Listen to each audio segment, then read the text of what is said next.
Imagine yourself in a situation where you bought a Mike Holmes approved house knowing it was going to be built right, only to find out that it was not built right and now has to be demolished. Hey there, and welcome back to Bald Prairie Real Estate. My name is Matthew Pfeiffer, real estate agent in Regina. That's my trusted assistant, Matilda. This is the weekly Canadian Real Estate News Recap, where I go through all of the week's most interesting Canadian real estate news and give you my thoughts and opinions on it. We're going to be talking about how Mike Holmes approved houses are being demolished, student housing requirements now for international students, and we've been talking a lot through the last year about how much home prices in Canada have declined. I'm going to give you the top 5 cities where home prices have increased the most in Canada, all of them by double digits. But first, let's get one of my terrible bad dad jokes. Why did the coffee have to file a police report? Because it got mugged.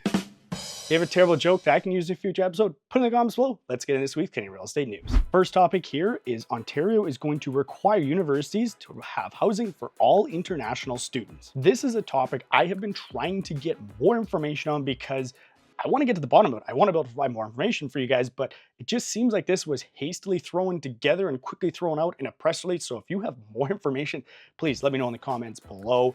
The Ontario government is going to require all universities to provide housing for international students. Okay, fantastic idea. They should provide housing for all students, if you ask me personally. It doesn't matter international or domestic, but as far as I can find, there's no enforcement of this and no timelines to actually make this mandatory.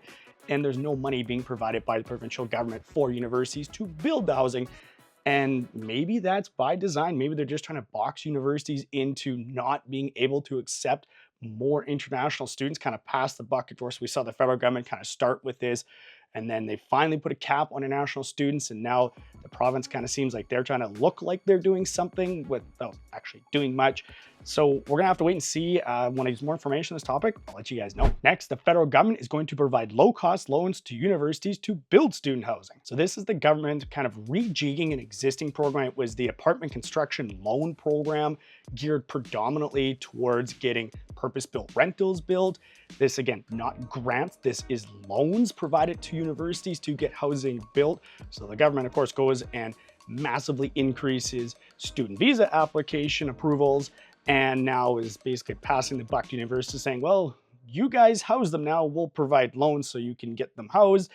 Not a great program, but at least it's something. We've seen the price of rent go up 20% in the last 2 years, and a huge part of that has been driven by this huge surge in international students. It does feel a lot like the federal government is kind of scrambling to fix the problem that they created, but at least they're finally recognizing that there is a problem and trying to provide some solutions to that problem.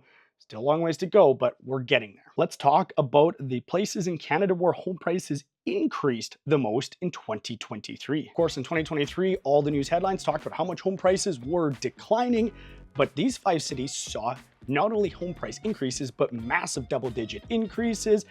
Some of these will sound familiar to some of you.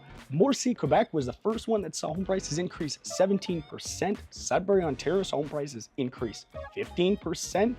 Moncton saw home prices go up 13%, Bancroft was up 12%, and Calgary, the biggest city on this list, saw home prices increase 10% in 2023.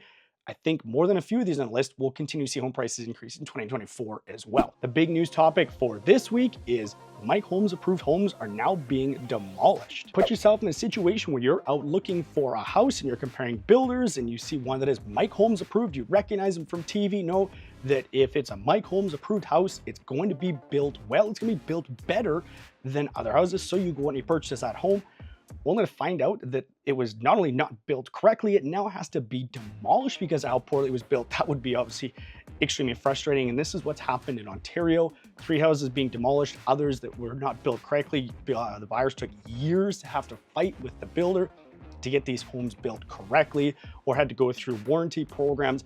In Canada, every province has different warranty programs that basically have the set standards that builders have to adhere to. Saskatchewan's new home warranty program, I really like it. Builders have basically a 3 strikes and you're out policy. If they get found to have not built the home correctly 3 times, they can boot it from the program. They're not allowed back in. With this Mike Holmes approved program, builders basically have to apply, and I believe they have to pay to be part of the Mike Holmes approved program. The problem is a lot of buyers assume that Mike Holmes or somebody under him comes to inspect these houses. And that's not the case for sure in this situation here. The builder is assumed and expected to adhere to those standards, and it appears that that's not what happened. And I get it, this is frustrating. This is also why I would highly recommend, even in new construction, get your home inspected before you take possession of it and before you turn over the balance of the funds to that builder, and make sure that it's built correctly.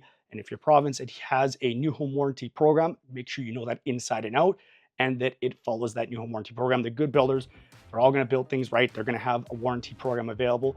Make sure you know it inside and out, and hopefully that will alleviate most of these issues with new construction. Again, nothing's perfect, but hopefully that'll help. That's a wrap on this week's Canadian real estate news. If you're thinking about buying a house, new construction or not, if you're in Regina, of course I would love to be able to help you out. But if you're somewhere else in Canada, I can get you paired up with a great real estate agent from my network. If you look in the description of this video, there's gonna be a link to my calendar. You can book me in. I will give you a call, learn what's important to you in a real estate agent and in a house, and get you paired up with that perfect agent. If you love this video, please give me a like. The YouTube algorithm loves that, helps it get sent out to more people. Subscribe to Bald Prairie Real Estate if you love keeping up to date on the Canadian real estate news. Leave me some comments below because I love chatting with you guys in the comments section. And as always, thanks very much for watching.